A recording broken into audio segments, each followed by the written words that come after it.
Halo, selamat pagi. Assalamualaikum warahmatullahi wabarakatuh. Salam sejahtera untuk kita semua. Perkenalkan, kami dari kelompok 3 yang beranggotakan Rifka Junior, Salsafira Mutiara Ramadhani, Slamet Mulyadin, Silva Anggrita Juliana, dan Istianingrum Eka Yulianti.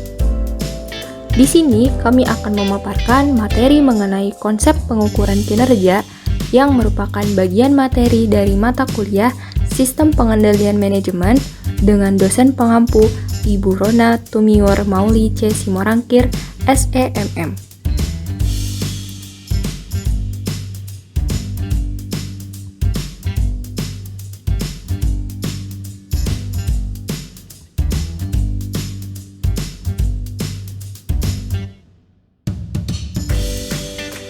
Baik, kita lanjut saja pembahasan pertama kita mengenai konsep pengukuran kinerja.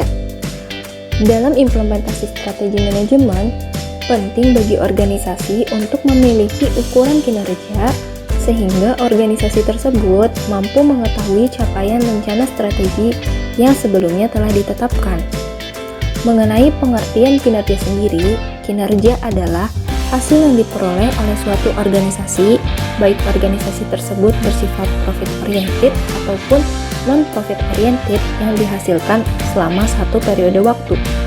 Sedangkan untuk pengertian pengukuran kinerja sendiri adalah tindakan pengukuran yang dilakukan terhadap berbagai aktivitas dalam rantai nilai yang ada pada perusahaan. Hasil pengukuran tersebut kemudian digunakan sebagai umpan balik yang akan memberikan informasi tentang prestasi pelaksanaan suatu rencana dan titik di mana perusahaan memerlukan penyesuaian-penyesuaian atas aktivitas perencanaan dan pengendalian.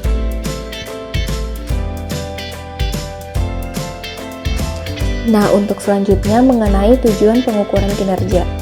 Tujuan pengukuran kinerja dibagi menjadi 3, yakni pengukuran kinerja digunakan untuk menentukan kontribusi suatu bagian dari perusahaan terhadap organisasi secara keseluruhan.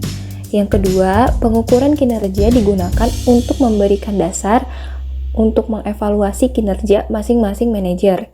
Dan yang terakhir, tujuan dari pengukuran kinerja yakni memotivasi para manajer untuk mengoperasikan divisinya secara konsisten sehingga sesuai dengan tujuan pokok perusahaan.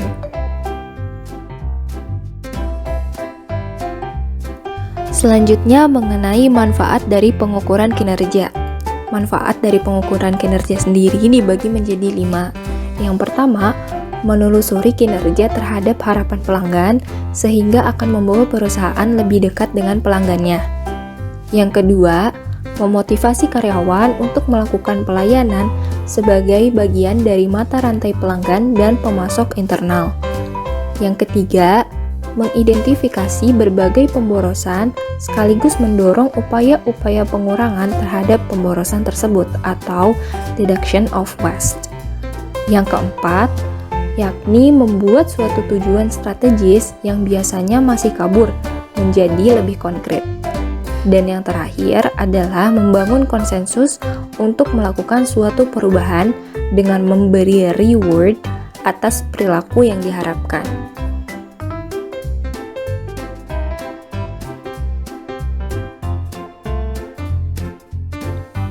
Selanjutnya, mengenai metode-metode dalam penilaian kinerja. Ada beberapa metode-metode dalam penilaian kinerja. Yang pertama adalah Model Management by Objective atau MBO. Dalam MBO ini, pada prinsipnya, mengukur pencapaian karyawan secara objektif. Yang kedua, ada Model Behaviorally Encouraging Scale atau disingkat BARS. Pada prinsipnya, model ini menekankan pada perilaku kerja dan sering digabungkan dengan sifat pribadi. Yang selanjutnya adalah model checklist, di mana penilai mengobservasi kemudian mencatat hasilnya di instrumen checklist. Dan selanjutnya ada model graphic rating scale, di mana checklist yang mempergunakan skala. Dan dalam model ini, itu mengelompokkan karyawan 5-10 kelompok dalam skala kurva normal dari yang rendah sampai yang tertinggi. Selanjutnya ada model esai, di mana dalam model ini menyusun esai ringkas mengenai kinerja karyawan berdasarkan indikator kinerja dan definisinya. Selanjutnya ada model critical incident, di mana model ini melukiskan dimensi kinerja yang dapat diterima dan tidak dapat diterima. Selanjutnya ada model force distribution, di mana model ini mengelompokkan karyawan dalam skala kurva normal dari yang rendah sampai ke yang tertinggi.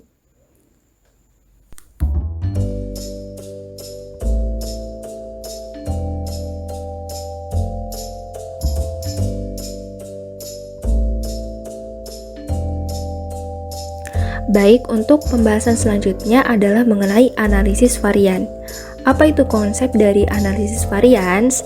Dalam analisis ini, organisasi atau perusahaan membandingkan antara kinerja standar dengan kinerja aktual dan dapat dilakukan oleh divisi, departemen, program, produk, wilayah, atau unit tanggung jawab lainnya. Jika kita menggunakan lebih dari satu departemen dalam proses produksi, maka standar individual harus dikembangkan untuk setiap departemen, agar manajemen departemen turut bertanggung jawab. Varians sedapat mungkin harus terinci dan mempertimbangkan hubungan biaya manfaat. Evaluasi varians dapat dilakukan secara tahunan, kuartalan, bulanan, setiap hari, atau setiap jam.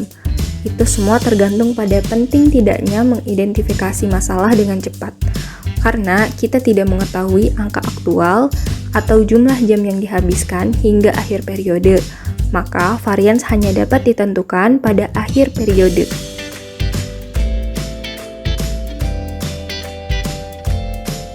Baik, untuk selanjutnya adalah pembahasan mengenai kalkulasi varian.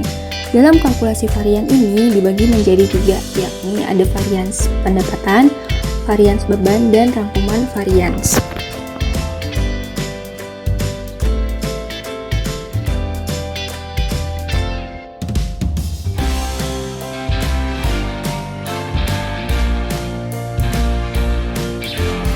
Untuk materi yang pertama ada varians pendapatan. Dalam bagian ini dijelaskan mengenai bagaimana menghitung varians harga, volume, dan bauran penjualan. Perhitungan tersebut dibuat untuk setiap lini produk dan hasil dari lini produk kemudian diagresikan untuk menghitung total varians. Varians yang positif adalah menguntungkan karena hal tersebut mengindikasikan bahwa laba aktual melebihi laba yang dianggarkan. Dan varians yang negatif adalah tidak menguntungkan. Dalam varians pendapatan dibagi menjadi beberapa bagian, yakni varians harga penjualan, varians bauran dan volume, varians bauran, varians volume, dan penetrasi pasar dan volume industri.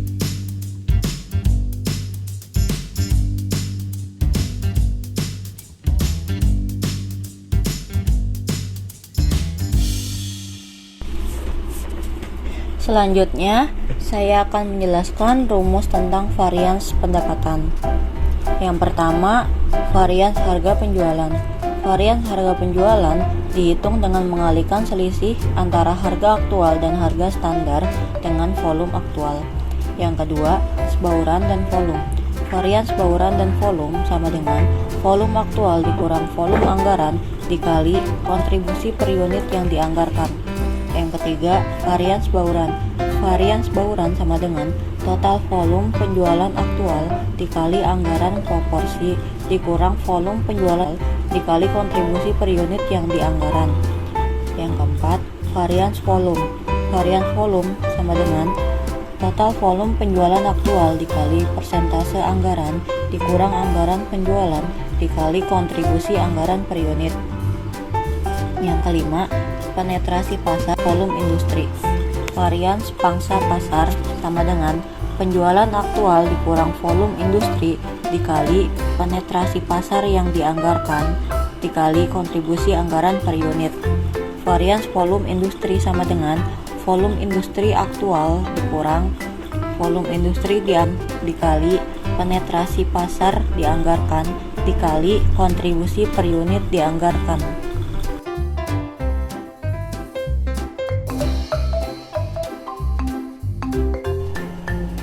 Varians beban dibagi menjadi dua macam.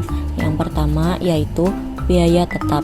Varians antara biaya tetap aktual dengan yang dianggarkan didapat dari pengurangan, karena biaya-biaya ini tidak dipengaruhi baik oleh volume penjualan maupun volume produksi. Biaya variabel merupakan biaya yang bervariasi secara langsung dan proporsional dengan volume. Biaya produksi yang dianggarkan harus disesuaikan dengan volume produksi aktual. Rangkuman varians. Ada beberapa cara dengan mana varians dapat dirangkum dalam setoran bagi manajemen. Ini digunakan karena jumlahnya dapat ditelusuri dengan mudah. Bentuk penyajian lainnya adalah dengan menunjukkan jumlah aktual beserta dengan variansnya.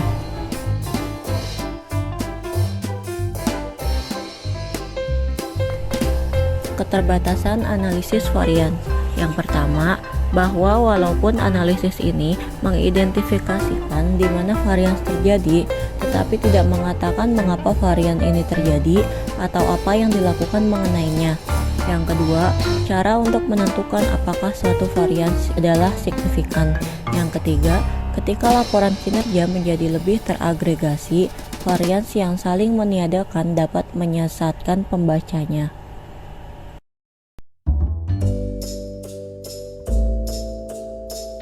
Pertimbangan perilaku dalam evaluasi kinerja keuangan manajemen. Pengertian evaluasi kinerja sendiri adalah suatu metode dan proses penilaian dan pelaksanaan tugas seseorang atau sekelompok orang atau unit-unit kerja dalam suatu perusahaan atau organisasi sesuai dengan standar kinerja atau tujuan yang ditetapkan terlebih dahulu. Kinerja keuangan perusahaan sangat berkaitan erat dengan pengukuran dan penilaian kinerja. Analisis evaluasi kinerja keuangan. Kinerja keuangan dapat dinilai dengan beberapa alat analisis. Berdasarkan tekniknya, menurut Jumingan tahun 2006, analisis keuangan dapat dibedakan menjadi: yang pertama, analisis perbandingan laporan keuangan. Teknik analisis ini dengan cara membandingkan laporan keuangan dua periode atau lebih dengan menunjukkan perubahan baik dalam jumlah absolut maupun dalam persentase relatif. Yang kedua, analisis tren atau tendensi posisi. Teknik ini digunakan untuk mengetahui tendensi keadaan keuangan, apakah menunjukkan kenaikan atau penurunan. Yang ketiga, analisis persentase per komponen atau common size. Teknik analisis ini digunakan untuk mengetahui persentase investasi pada masing-masing aktiva terhadap keseluruhan atau total aktiva maupun utang. Yang keempat adalah analisis sumber dan penggunaan modal kerja. Teknik ini digunakan untuk mengetahui besarnya sumber dan penggunaan modal kerja melalui dua periode waktu yang dibandingkan. Yang kelima, analisis sumber dan penggunaan kas. Teknik ini digunakan untuk mengetahui kondisi kas disertai sebab terjadinya perubahan kas pada suatu periode waktu tertentu. Yang keenam, analisis rasio keuangan. Teknik ini digunakan untuk mengetahui hubungan di antara pos tertentu dalam neraca maupun laporan laba rugi, baik secara individu maupun secara simultan. Yang ketujuh adalah analisis perubahan laba kotor. Teknik ini digunakan untuk mengetahui posisi laba dan sebab-sebab terjadinya perubahan laba. Yang kedelapan adalah analisis break-even. Teknik ini digunakan untuk mengetahui tingkat penjualannya harus dicapai agar perusahaan tidak mengalami kerugian.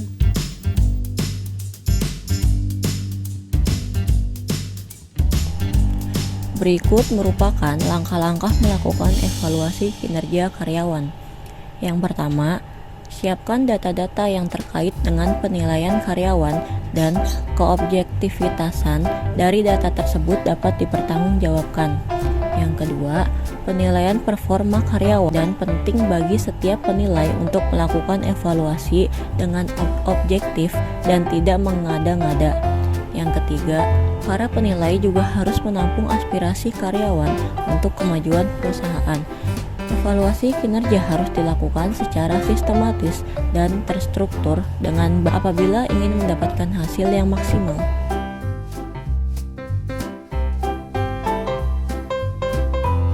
Berikut merupakan contoh kasus konsep pengukuran kinerja. Kinerja perusahaan teknologi global kian moncer di tengah pandemi.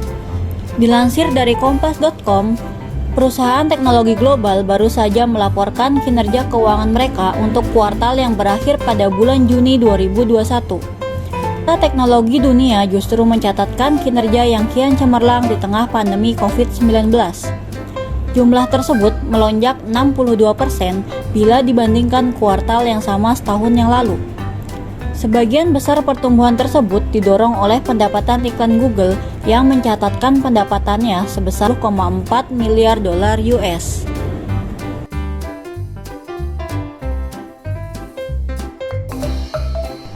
Selain Google, Microsoft, perusahaan yang didirikan oleh Bill Gates juga mencatatkan kinerja cemerlang. Didorong kinerja penjualan iPhone yang masih diminati banyak pihak, Apple mencetak pendapatan sebesar 81,4 miliar dolar US. Jumlah tersebut meningkat 30% bila dibandingkan dengan periode yang sama tahun lalu.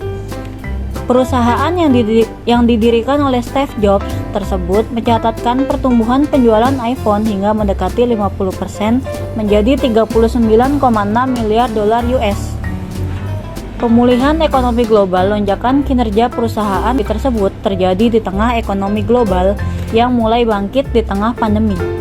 Bahkan, IMF memperkirakan kondisi ekonomi negara berkembang bisa memburuk karena dinamika pandemi yang kian memburuk. Berikut merupakan penjelasan dari kelompok kami. Kurang lebihnya kami mohon maaf. Sekian, terima kasih.